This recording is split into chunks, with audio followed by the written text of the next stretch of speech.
Tá dnešná prezentácia má trošku poukázať na to, že doba je taká, že jednoducho ten nákup vie pomôcť aj pri robení šťastným interných zákazníkov, zamestnancov. Samozrejme, každý vie, že niečo treba robiť, ale málo kto sa nájde, kto má tú odvahu skočiť prvý.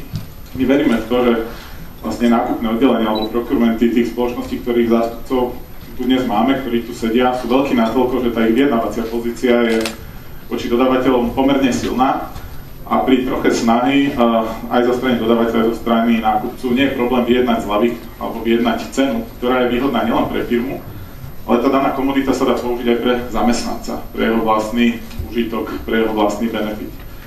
Nechcem o tom len rozprávať, donesli sme nejaké príklady na túto tému.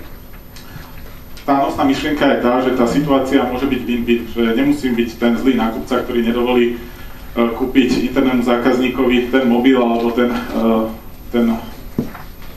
počítač, ten notebook, ktorý si on vybral, že to nemusím byť len ten bič, ale že môžem doniesť naozaj benefit, ktorý síce mi zníži na jednej strane moje náklady ako firmy, čo je prirodzené, to je úloha, ale na druhej strane zvýhodní podmienky pre samotných zamestnancov v porovnaní, ak by si danú produkt, danú službu nakupovali na trhu samostatne.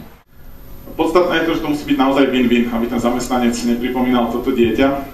Win-win je to preto, že vlastne firma znižuje svoje náklady, optimalizuje ich. Zamestnanec naopak, okrem toho, že má lacné volania, má jeden hardware. Poznáte to, 3 nabíjačky, potom človek nikdy nevie, ktorý má nabitý, zdvíha tie telefóny, vybávať zmeškané hovorí.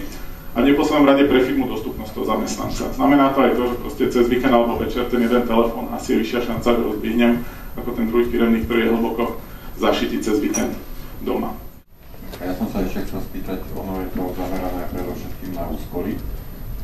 Aká je asi návratnosť toho riešenia? Ďakujem za výbornú otázku na smeč. V podstate my to riešenie spoplatne tak zaujímavé, typicky na takej báze pay as you save. To znamená, že my si nepýtame od vás vopred cenu licencie, ale v prípade, že ušetríte, tak sa s vami delíme o tú úsporu nákladov. To znamená, iniciálne capex a opex náklady sú tak povediac 0 a platíte nás z poklesu úspor. To sa týka najmä cloudového riešenia pre menšie firmy, pre väčšie ten model typicky taký, že vlastne typicky tie korporátne štruktúry kážu mať cenu licencie vopred dohodnutú.